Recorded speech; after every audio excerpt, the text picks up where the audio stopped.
tu répondes pas. Et on t'a mis dans un projet. Comme il y a plusieurs personnes, enfin pareil pour Monsieur Kou, il y a des gens qui ont dit qu'ils voulaient être en binôme avec vous. Alors du coup, on vous a mis avec eux et puis vous avez le même projet qu'eux et puis voilà. Du coup, je peux savoir le projet où je suis, monsieur, s'il vous plaît? Pour l'instant, tu es en ROK. Ah, d'accord.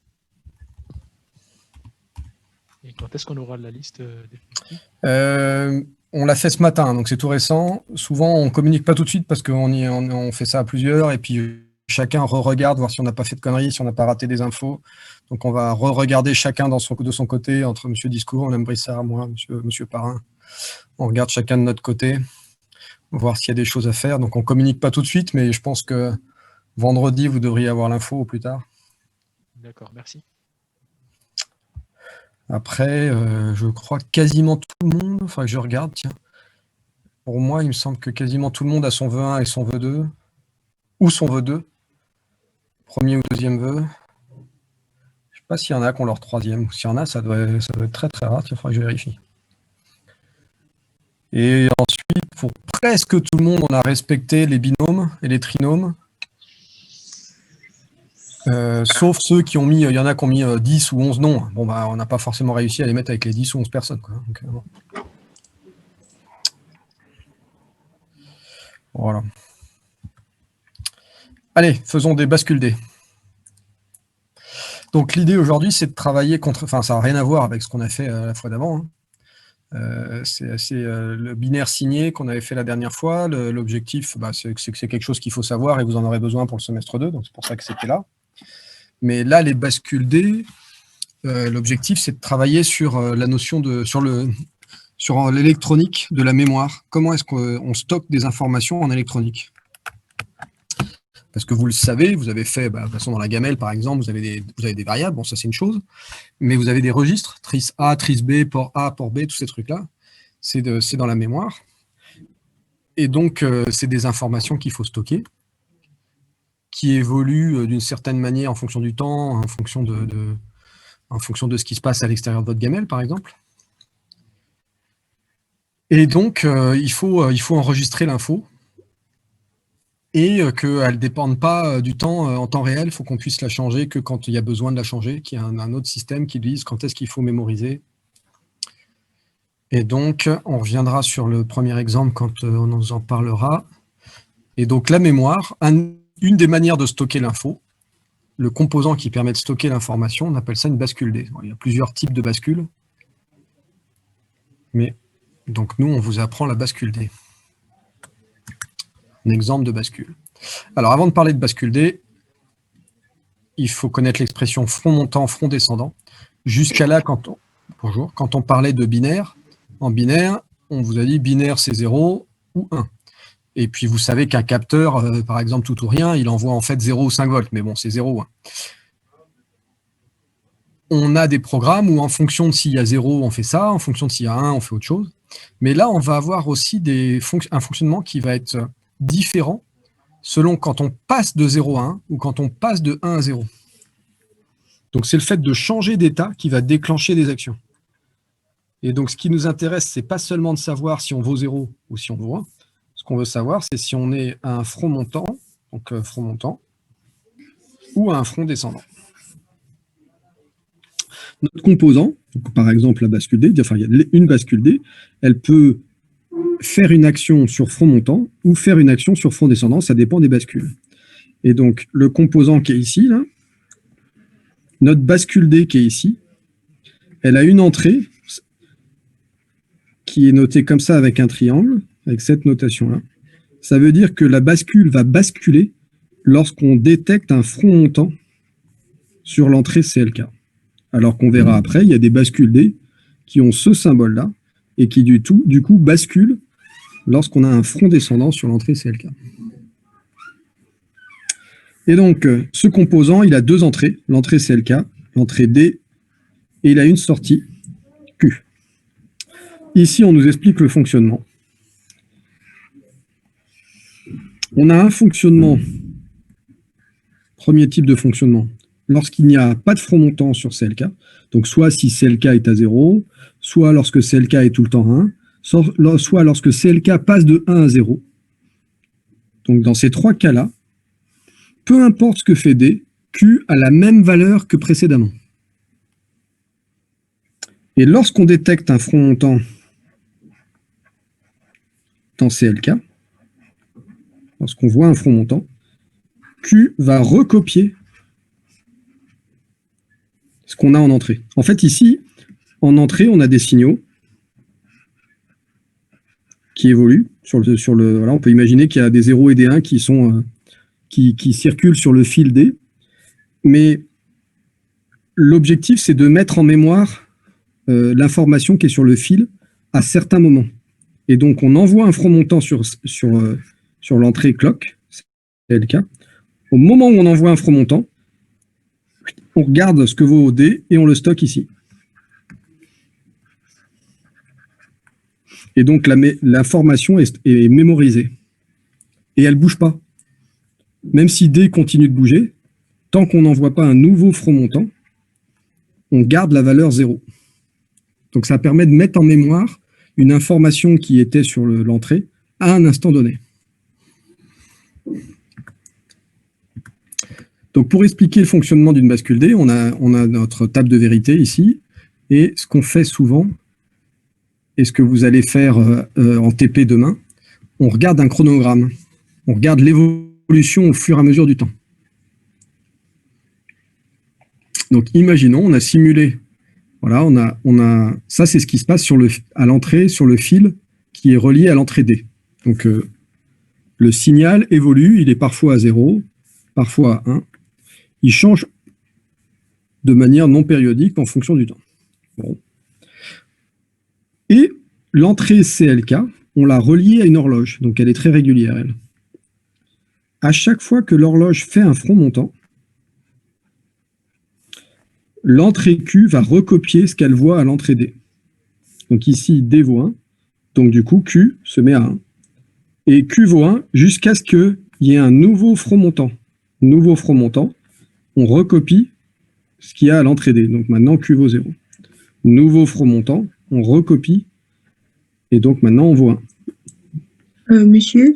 Oui. J'ai pas compris pourquoi la bascule D elle peut être considérée comme une mémoire de 1 bit. Parce qu'elle permet de stocker une information. En fait, alors je vais effacer... Et pourquoi 1 bit? Pas parce qu'on peut stocker... en tout cas, pour l'instant, ici, j'ai un seul fil, j'ai une seule entrée. Alors, l'entrée CLK, c'est celle qui permet de déclencher la mémorisation. D'accord? Par contre, j'ai que D, et ici, je ne peux pas mettre plusieurs fils. Tu vois, parfois, dans Quartus, vous avez des choses comme ça, vous mettez 8 fils. La bascule D, elle est faite pour mettre juste un fil avec une seule information. Donc ici, c'est 0 ou 1. Et donc, à l'intérieur de la bascule, quand il y a un front montant, on stocke soit 0, soit 1. D'accord, merci. Elle est faite comme ça. On va voir dans peu de temps que, effectivement, nous, notre objectif, c'est pas de stocker juste un bit. La mémoire, elle est souvent par octet. Mais en fait, quand on veut stocker un octet, on met 8 bascules D. Alors, est-ce que quelqu'un peut me dire ce que je fais à ce moment-là là? On reste à 1. Ici, on descend. On descend. Ici, on reste à 0. On reste à 0. Est-ce que tout le monde a compris? Et donc là, je me rends compte qu'il y a un moment où il y a D qui a changé, mais comme ça a changé entre deux fronts montants, je ne l'ai pas enregistré. Je ne l'ai pas vu. Là, je reste à 0. Je reste à 0. Là, je monte à 1. À chaque fois, je prends en fait la valeur de D qui est sur les petits points là. Hop. Là, je redescends à 0. Je reste à 0. Ici, je remonte à 1. Et je reste à 1 et je perds cette information-là. Je repasse à 0. Cette information-là, je ne la vois pas. Et donc, voilà le chronogramme de Q.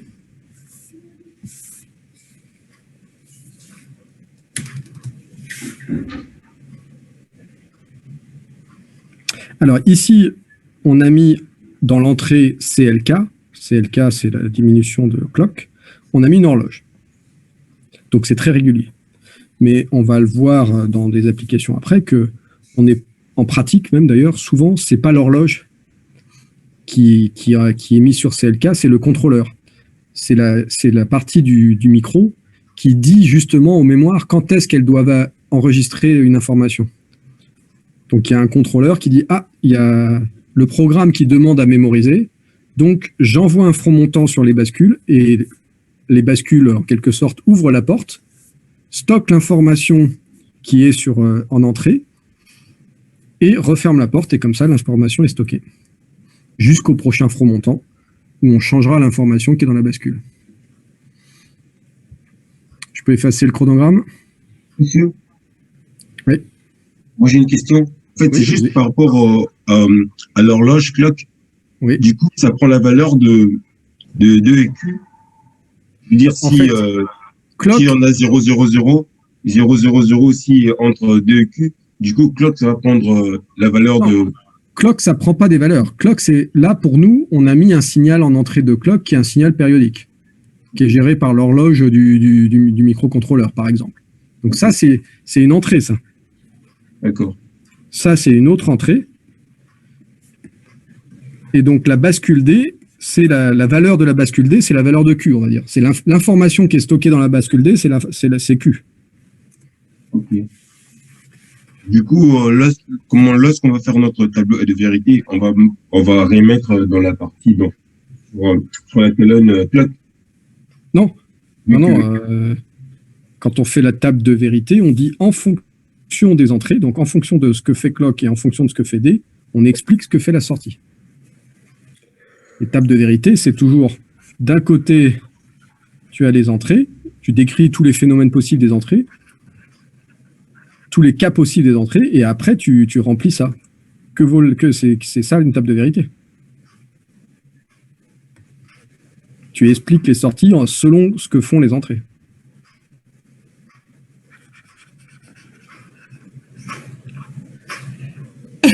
Pardon. C'est bon? Je peux effacer tout?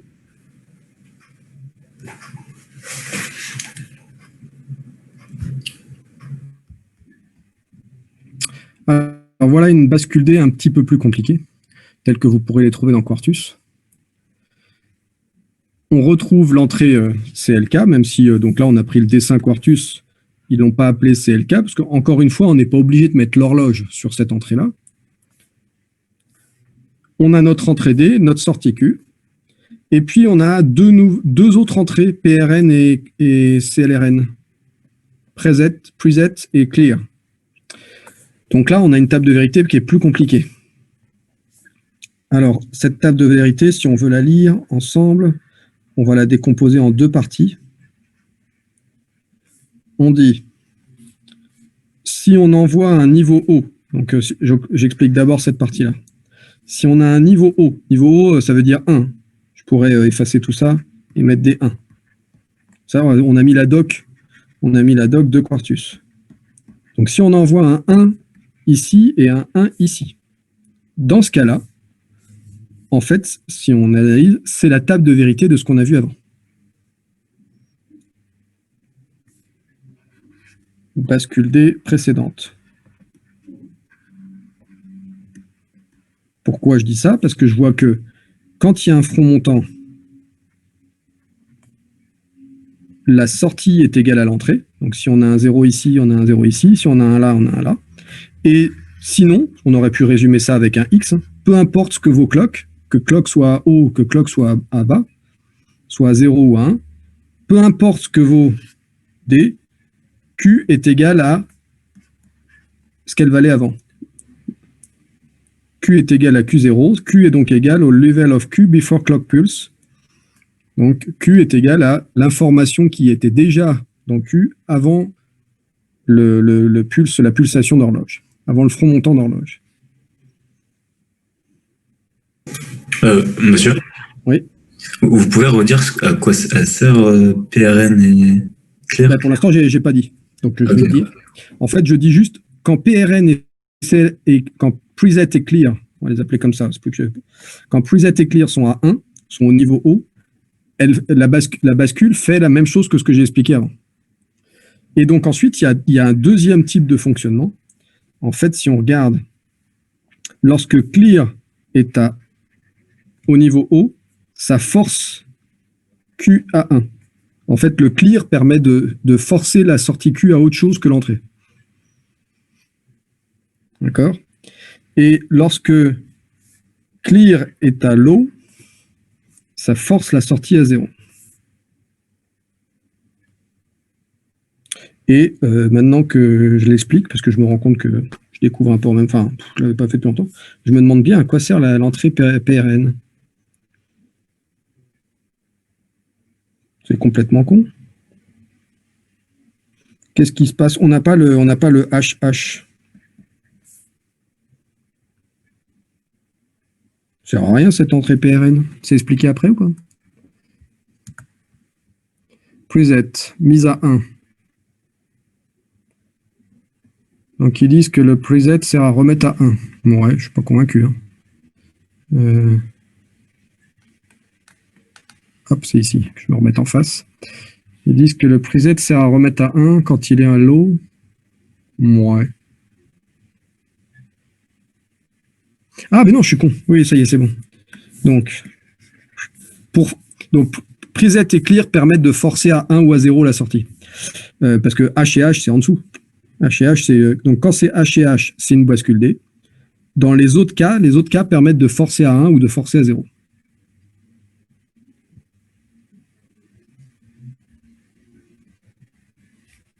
On va faire le chronogramme en dessous.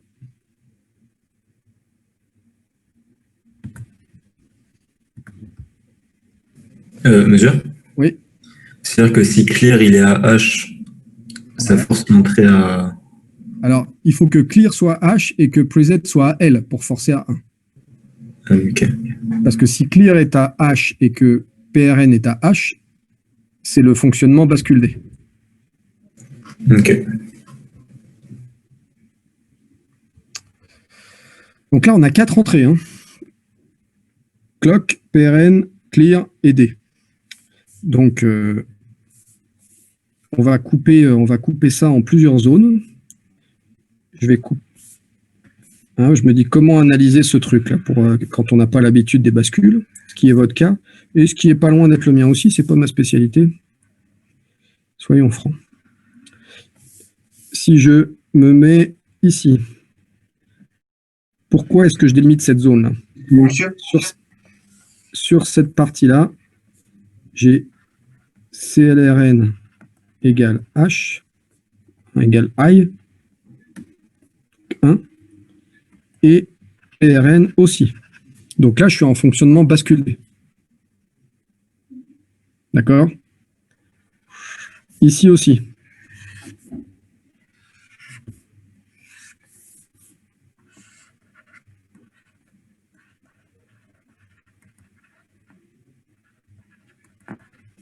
Et de nouveau ici. D'accord?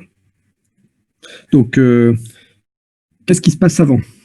Avant, j'ai les deux qui sont à l'état bas. Qu'est-ce qui se passe quand les deux sont à l'état bas? Ça force sa sortie à combien? 0. 0. Donc, c'est cohérent avec ce qu'on nous a dessiné ici. Alors, attention, là, les deux sont à l'état bas. Quand il n'y a que clear qui est à l'état bas, ça force aussi à 0. OK. Maintenant, les deux passent à l'état haut. Donc, à partir du trait rouge, je passe en mode bascule D. En mode bascule D, ça veut dire qu'à chaque front montant,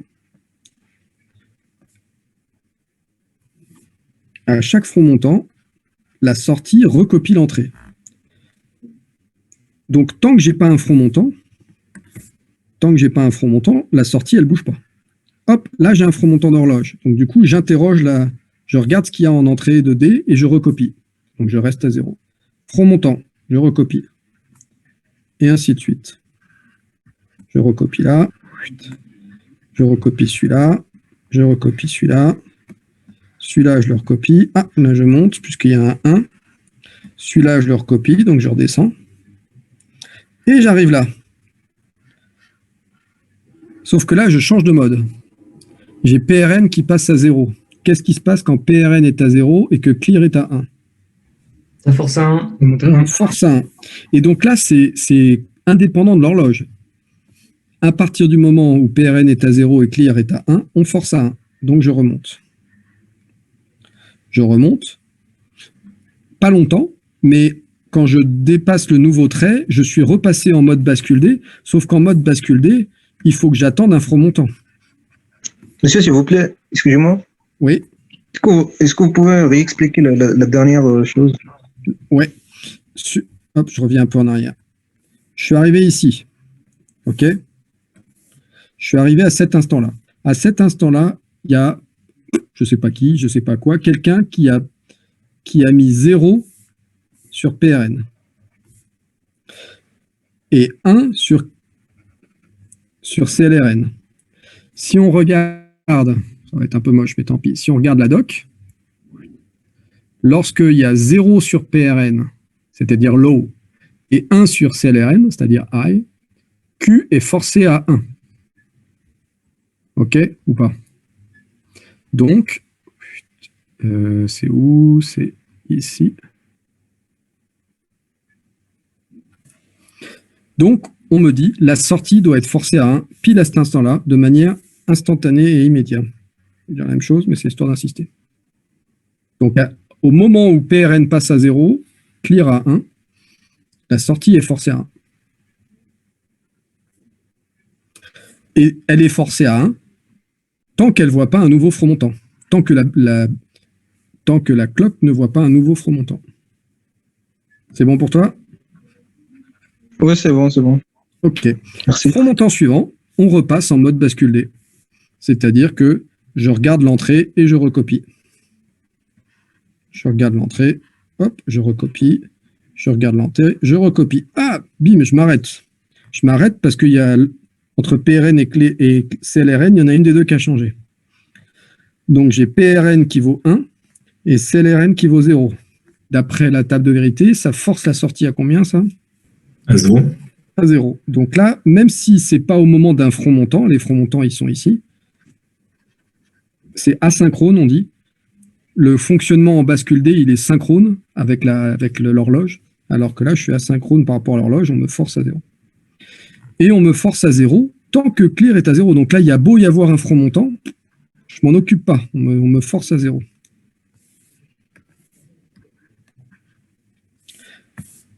Et je repasse en mode bascule D, mais donc en mode bascule D, il faut que j'attende le front montant suivant, qui est ici. Donc je reste à 0 jusqu'à là. Et ici, je recopie l'entrée qui est à 0.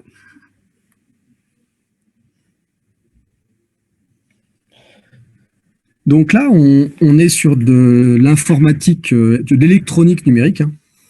C'est l'électronique parce que la bascule D, c'est un composant électronique. Mais c'est tout ou rien, c'est numérique. Mais on est en train de regarder, donc de faire du numérique, où l'évolution dépend du temps. Et donc du coup, on n'est plus en train d'analyser un programme que vous pourrez faire en langage C. Et c'est pour ça qu'on fait des chronogrammes, pour expliquer ce qui se passe en fonction du temps. Parce que le résultat de Q dépend si je regarde en fait, si je regarde ce que vaut Q ici, pour savoir ce que vaut Q ici, imaginons que je fasse ça.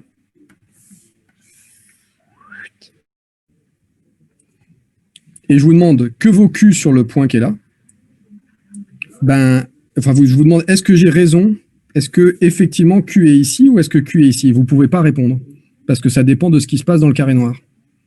Ça dépend de si est-ce que CLRN et PRN ont été passés à 0 à 1. Est-ce que combien valait D au front d'horloge précédent? Je ne peux pas répondre. Où est Q? J'ai besoin de savoir ce qui s'est passé juste avant. Donc on appelle ça un système qui n'est pas combinatoire. Le système combinatoire, c'est si on me donne l'état de toutes les entrées à un instant donné, je peux répondre à ce que vaut la sortie. Là non, je ne peux pas répondre ce que vaut la sortie si je connais que l'instant donné. Il faut que je sache ce qui s'est passé avant pour pouvoir répondre. Donc c'est un système séquentiel.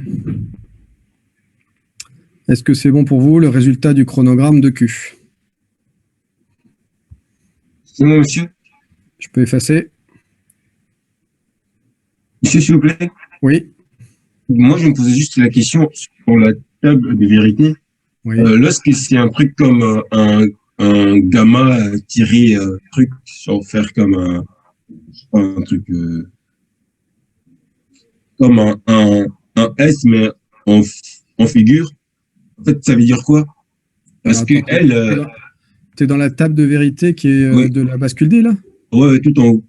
Ouais, Ça, là. ça veut dire un front montant. Ok. Ça veut dire lorsque l'horloge monte. D'accord? Parce que là, justement, l'une des particularités de ce qu'on fait, c'est que, justement, c'est pour ça que c'est pas séquentiel, c'est que c'est séquentiel et pas combinatoire, c'est que Q change, non pas lorsque clock change, tu vois, là, quand l'horloge passe de là à là, on s'en moque. Quand l'horloge est en haut, c'est pas ça qui dit que Q change, c'est le fait que Q monte. C'est le front montant qui déclenche une action.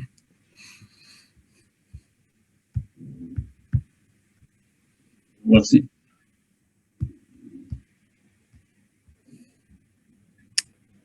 J'avais des choses à dire avant. Ah oui, on me demandait de faire de l'anglais. Vous êtes bon en anglais? Est-ce Ça que dépend. quelqu'un peut me traduire ça?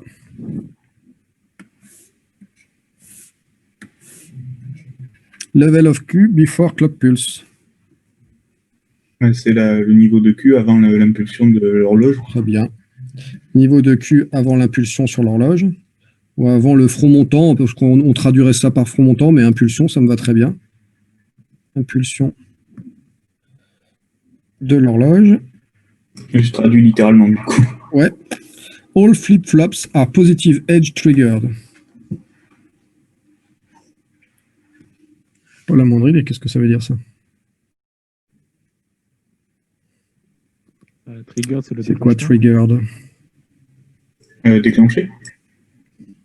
Ah ouais. Donc toutes les bascules sont actives. Ah oui, sur front montant. Positive edge, ça veut dire front montant. Donc c'est pour parce qu'il y a des bascules D, si je mets un rond ici, qui vont basculer sur front descendant. Et les flip-flops, c'est la traduction de bascule. Donc toutes les bascules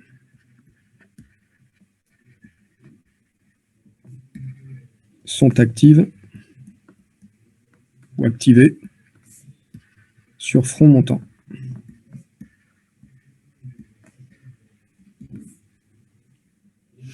Et si on veut des bascules actives sur front descendant, on dira negative edge triggered.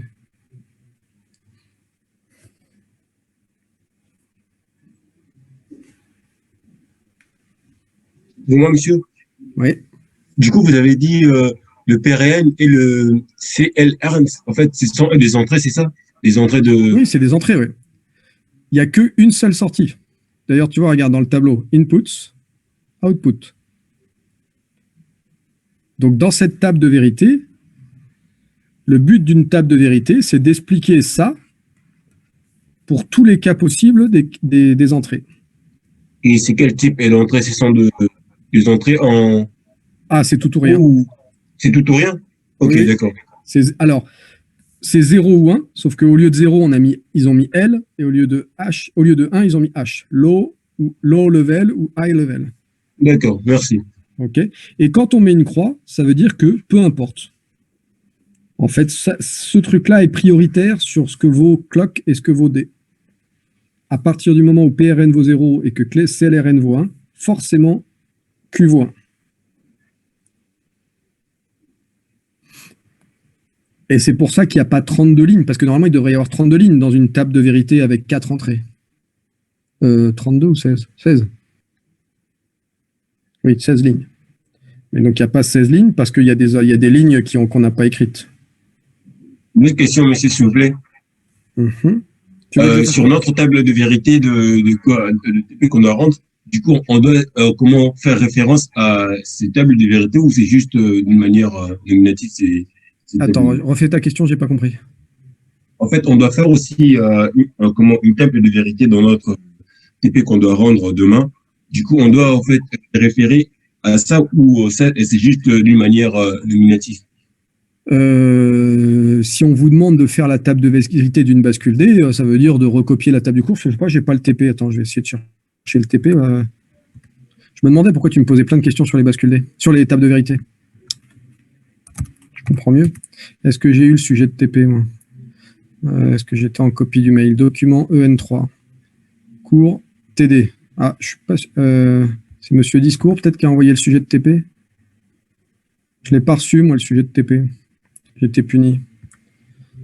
Mais il n'est pas sur l'espace proche de 2. Oh, sans doute, oui.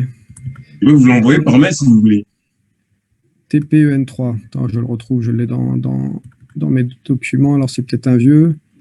Il est parti où, le sujet de TP?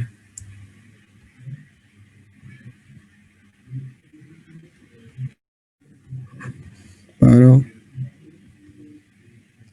TPEN3.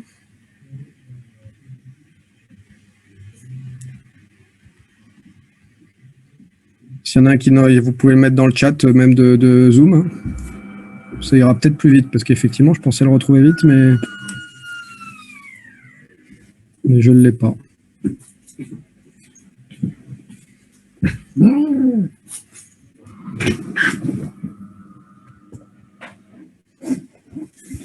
Quelqu'un l'a mis dans le chat ou pas?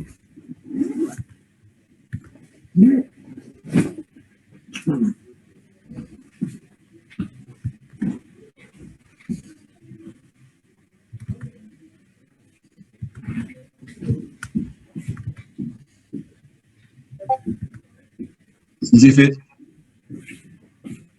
Dans le chat de quoi tu l'as mis? De Discord? Ah oui. Je pensais que tu allais le mettre dans... Ok. Mais non, ça c'est le TD. C'est le TP que tu as mis? Non, c'est le TD que tu as mis. C'est le TP que tu veux que je regarde. Excusez-moi. Ah non, c'est le TD. C'est dans quoi que tu veux? C'est dans le TD ou dans le TP? Dans le TD, le premier exo sur de TD, on te demande de recopier. Dans le TD, en tout cas, le premier exercice, c'est juste recopier la table de vérité de la bascule d'ailleurs. Une question de cours.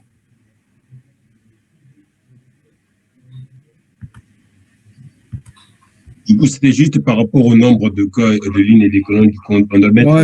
Ouais, on met juste clock et D. On met pas PRN et CLRN. Si on te demande une bascule D, tu fais cette table de vérité là. Ah, ok, d'accord. D'accord, ouais, ok, d'accord. Merci. La première. Ok, alors, au tout début, j'avais pas lu parce que je le gardais pour là. On nous avait posé une question. On se demandait comment faire pour avoir un système où on a un bouton en entrée. Quand on appuie sur le bouton, la LED change d'état. Si elle est éteinte, elle s'allume. Si elle s'allume, elle s'éteint. Et donc là, on nous propose une solution. On va vérifier qu'elle est bonne. Avec une bascule. On a mis une bascule avec... Vous voyez, je disais sur l'entrée horloge, l'entrée clock, on met en fait pas toujours l'horloge. Là, en l'occurrence, ce qu'on a mis sur l'horloge, c'est l'impulsion qui est donnée lorsqu'on appuie sur le bouton. Donc, c'est le fait d'appuyer sur le bouton qui va déclencher un front montant sur l'horloge et donc changer l'état de la bascule. Et ensuite, on a rebouclé la sortie de la bascule sur l'entrée en passant par un inverseur, négation. Et donc, on va essayer de comprendre ce que fait ça en regardant un chronogramme.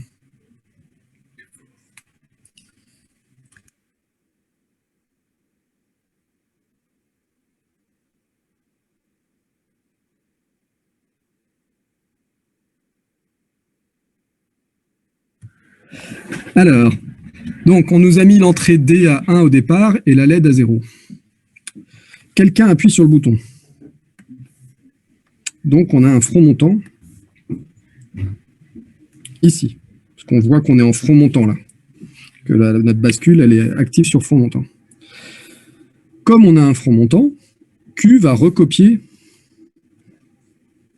D. Donc puisque D était à 1, Q passe à 1.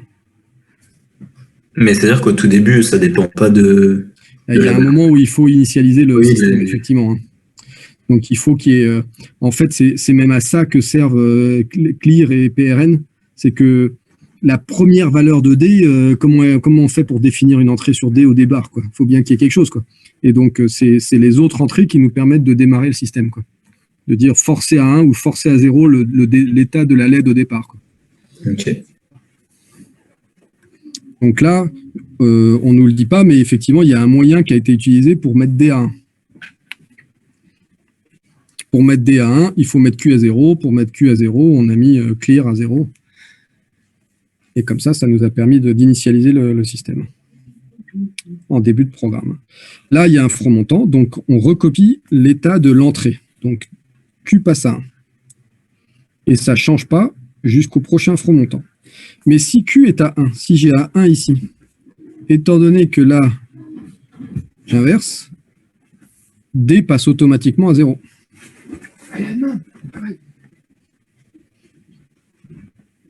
Quelqu'un appuie sur le bouton. J'ai pas bien compris pourquoi ça repasse à 0 là. Ben parce que, en fait, ici, j'ai un fil qui relie D et Q, enfin, Ah oui, Q et D, j'ai compris. Oui. en passant par une négation. Donc, automatiquement, là, ça ne dépend pas de l'horloge. C'est quasi instantané. C'est à la vitesse à laquelle l'électricité circule dans le fil. Au moment où, où on envoie 1 dans Q, il y a 0 qui est en D. En fait, tu vois, il y a un front montant. Moi, j'avais pas vu qu'il y avait l'inverseur. Okay. Il y a un front montant sur l'horloge. Donc, instantanément, le 1 qui était ici est stocké dans la bascule. Ou le contraire, pardon. Le 1, je reprends. Parce que ça se passe en un instant, c'est ça qui n'est pas facile. On avait un 1 là. On avait un 1 là. On a un front montant. Donc, le 1 qui est là passe à l'intérieur de la bascule. Il est mis en mémoire. Il est envoyé en sortie. Et donc, il y a un 0 qui passe là. Mais tout ça est quasi instantané, sauf que quand même, on a le temps de stocker le 1 et de refermer la bascule avant que le 0 arrive de nouveau en entrée, quoi. Et donc, nouveau front montant. On regarde ce qu'il y a en entrée, il y a 0. Donc, la sortie passe à 0. Si la sortie passe à 0, l'entrée passe à 1, puisque D égale Q bar.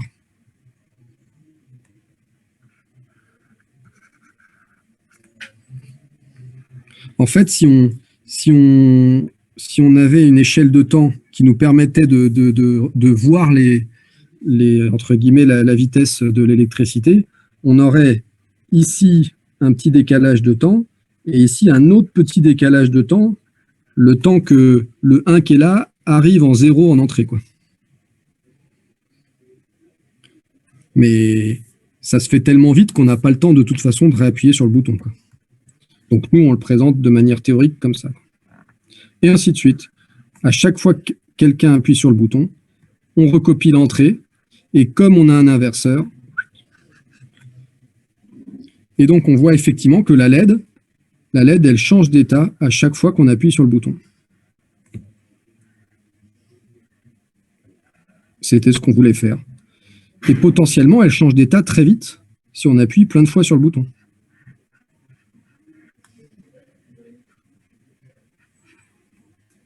Donc, ce n'est pas périodique, parce que les fronts montants, là, ne sont pas gérés par une horloge. Les fronts montants, ils sont gérés par l'appui sur le bouton.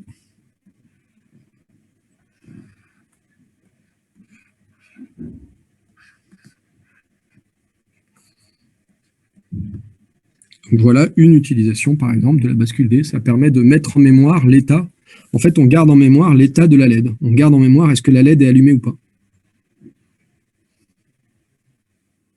Parce que sinon, juste avec un programme, il faudrait faire un if pour savoir si la LED est allumée ou pas. Là, on fait que de l'électronique. On n'a pas d'ordinateur. Le signal ne passe pas par un ordinateur.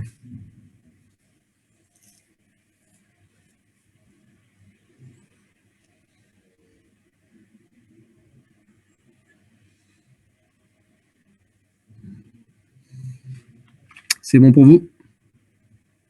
Ouais. Et là, en bas, il y a, je ne sais plus qui est-ce qui a posé la question tout à l'heure, il y a la réponse à la question. Pourquoi est-ce qu'il serait préférable d'avoir une bascule D avec une entrée clear? Parce que ça permet d'initialiser, de forcer l'état de la LED à 0 à 1 en début ou à un autre moment, indépendamment de ce que fait le bouton. Pour le coup, ça, c'est plus simple dans un programme au final. Oui, mais... Alors déjà, un microcontrôleur, ça coûte plus cher qu'une bascule D. C'est moins fiable. Et puis, c'est plus lent.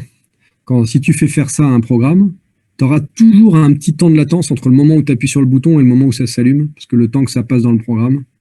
Puis si ça plante, il faut relancer le programme. Là c'est que de l'électronique. C'est immédiat. Bon, et puis après, c'est pas forcément comme ça que c'est fait aujourd'hui. Plus ça va, plus il y a des microcontrôleurs partout.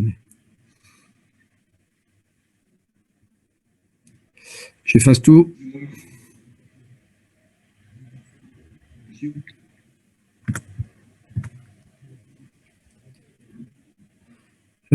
Ça, vous verrez ça en TP. Je voulais voir ça, moi. Donc, on en a. Quelqu'un m'a demandé tout à l'heure, oui, m'a fait une remarque ou une question sur le fait qu'on enregistrait un bit. Donc, effectivement, une bascule D permet d'enregistrer 0 ou 1 et rien d'autre. Quand on veut stocker plus d'infos, on fait un registre. Et un registre, c'est plusieurs bascules. Là, on a un registre à chargement parallèle. C'est-à-dire que si je veux stocker 4 bits, je présente les 4 infos ici. Je voilà. Mettons que je vais stocker 0, 1, 0, 0. Donc, je mets 0, 1, 0, 0 en entrée. J'envoie quoi? Un front descendant. Parce que là, il y a un rond. J'envoie un front descendant sur l'horloge. Et du coup, simultanément, en parallèle, les 4 informations sont stockées dans la mémoire.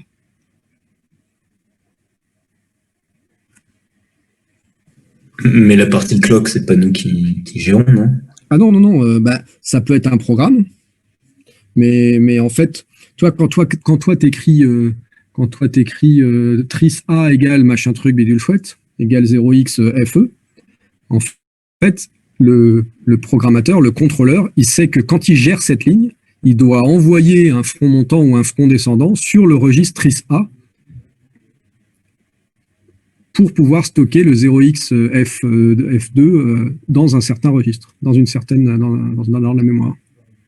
Donc c'est pas toi qui le contrôle, c'est effectivement le programme qui s'exécute et qui sait à quel moment il doit envoyer des fronts d'horloge sur tel ou tel registre pour stocker les infos au bon moment.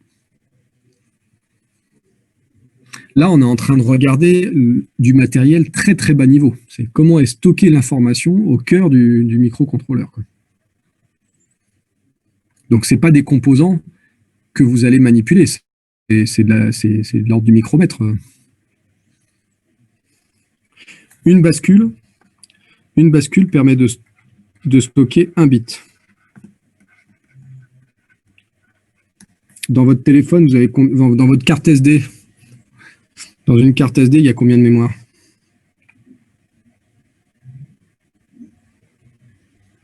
Beaucoup. 250 mégaoctets. Mégaoctets? Ça dépend des cartes. Ouais, mais une carte, si tu vas acheter une carte aujourd'hui, elle n'est pas en mégaoctets. Hein. Si? Elle est en giga. Ah non, elle est en giga. Ah oui, en gigaoctets. Hein. Ça veut dire 256 approximativement, 256 fois 10 puissance 9 octets. Ça veut dire 8 fois 256 fois 10 puissance 9. Ça, c'est le nombre de bascules D qu'il y a dans la carte mémoire. Donc, c'est tout petit. Bon, alors, pour être franc, je ne sais pas si c'est des bascules D, mais c'est le même genre de chip d'électronique. Ce n'est pas si c'est des bascules JK, des bascules D, des bascules autres. Bascules D, je ne sais pas si c'est ce qui est utilisé aujourd'hui. Mais quand même, c'est l'esprit.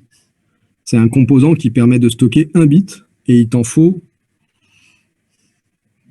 1000 milliards pour faire une carte SD, quoi. Donc là, l'objectif, c'est de la culture G. Ce n'est pas des composants que vous allez utiliser, souder ou que sais-je. C'est de savoir comment est fait la mémoire et comment elle marche, quoi. Alors, regardons le chronogramme d'un registre. Donc ça, ce sont mes entrées D0, D1, D2, D3 qui changent en fonction du temps. Et puis, j'ai mon horloge qui envoie des fronts descendants. Vous voyez que les pointillés, ils sont sympas. On nous a mis les pointillés à l'endroit où il y a des actions. Et là, cette fois-ci, contrairement au chronogramme précédent, les pointillés sont au niveau des fronts descendants. Puisque dans notre registre qu'on nous a présenté, notre registre à chargement parallèle, il est actif sur front descendant. Et donc, si je regarde D3, à chaque front descendant, Q3 va recopier D3. Donc, Q3 va faire quelque chose comme ça.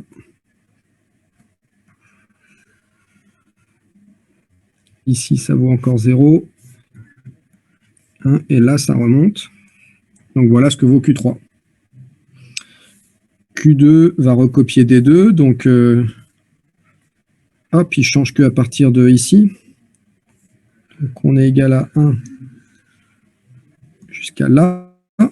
Et là, ça redescend. Est-ce que vous êtes d'accord? Vous me dites si je vais trop vite ou si c'est pas clair. Q1, il change là. Mais monsieur, est-ce que vous n'avez pas manqué un franc descendant et un franc montant pour Q2? Alors, pour Q2, ici, D2 a changé, mais elle a changé entre deux fronts descendants, donc je ne l'ai pas vu qu'elle a changé. Ah oui. Ok, d'accord, merci. Compris. Pareil pour Q1, là. Ici, là, les fronts descendants, ils sont juste avant, juste après, donc je ne le vois pas. Par contre, je vois celui-là.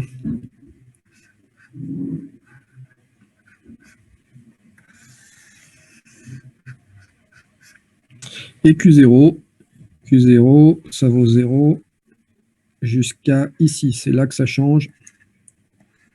Après, ça vaut 1 jusqu'à ici. Et ça ne change plus puisque celui-là, je ne le vois pas.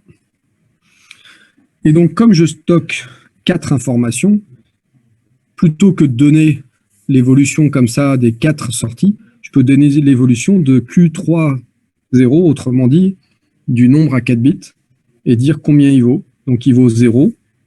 Alors, pourquoi il valait 0 au début? C'est vrai, ça, je n'ai pas dessiné le début. Pourquoi est-ce qu'il valait 0 au début? Tous. L'information de départ, elle est forcée à 0 par le RAZ. On a un RAZ qui force toutes les sorties à 0.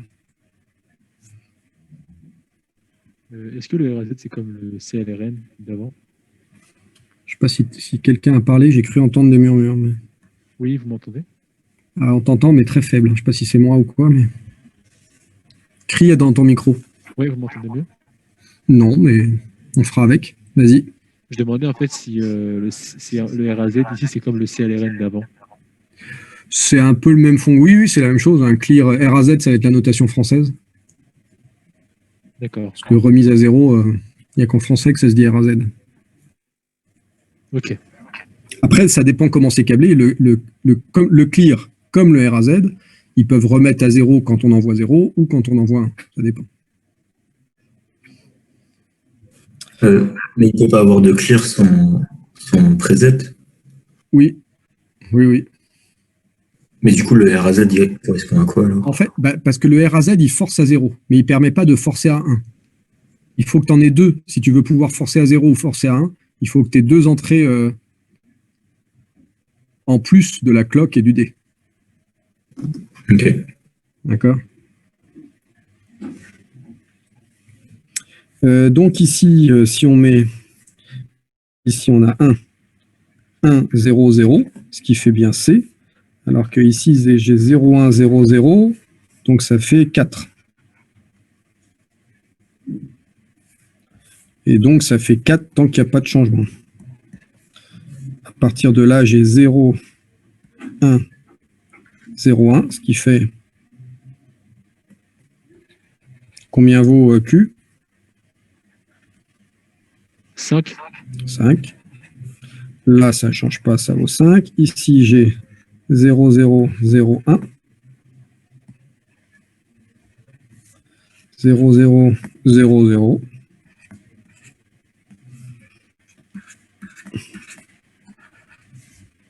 Excusez-moi, monsieur. Ouais.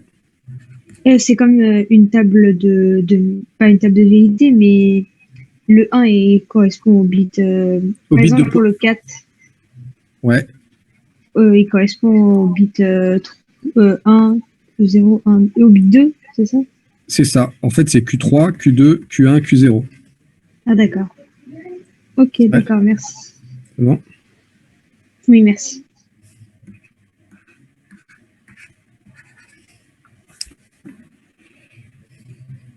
Oui, c'est vrai que je n'ai pas expliqué comment je calculais mes 4, 5. En fait, je récupère l'info et je considère que c'est un nombre écrit en binaire dans l'ordre Q3, Q2, Q1, Q0. C'est ce qui est sous-entendu par cette notation-là. C'est le nombre Q avec les indices qui vont de 3 à 0.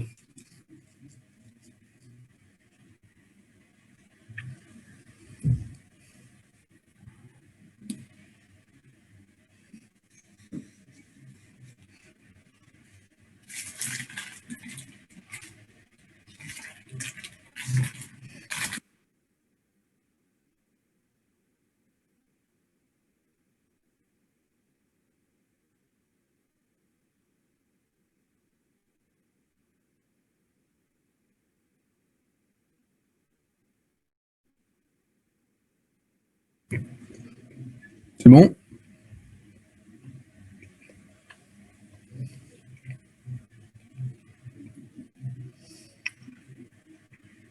Je peux effacer ou pas? Ouais.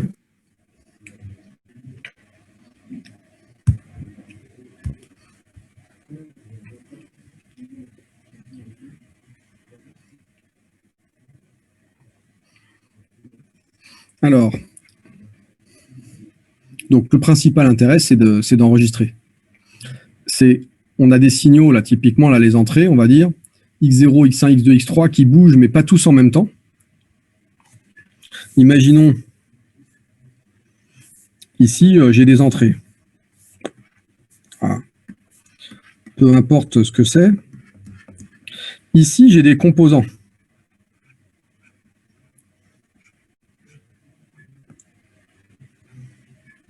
Bon, n'importe quoi, on s'en moque. Mais il n'y a pas toujours autant de composants. Peut-être celui-là, ça va tout droit. Celui-là, il y a une porte haie. Celui-là, ça va tout droit. Potentiellement, quand je mets des entrées tout en même temps ici, elles ne vont pas changer toutes à la même vitesse en sortie. Donc, il y a X3, X1, X0, X2 qui vont évoluer, qui vont changer, mais pas au même moment. Mais le résultat du calcul, le résultat de la boîte, là, c'est celui-là. C'est une fois qu'elles sont toutes stabilisées. Et donc, moi, je dois enregistrer l'information ici. Je ne veux pas qu'elle bouge tout le temps dans ma mémoire. Moi, je veux la stocker que quand c'est bon. Donc, j'attends un certain temps. Et quand je suis sûr que le composant du dessus, il a fait son travail, j'envoie un front descendant dans la mémoire pour stocker à ce moment-là. Mais je ne veux pas que ma mémoire change tout le temps. Vous avez compris? Et donc, je ne sais pas ce que vaut Q ici. C'était l'information, c'était le résultat du calcul d'avant. Mais, bip, j'envoie un front descendant. Et à ce moment-là, je synchronise mes sorties. Je mets 0, 0, 0 et 1. Parce que c'est ce résultat-là qui m'intéresse. Je veux garder en mémoire le bon résultat, ça c'est une première chose, mais surtout, je ne veux pas que ma mémoire change tout le temps en fonction du temps. Je veux optimiser l'utilisation de ma mémoire pour ne stocker que les moments où c'est pertinent.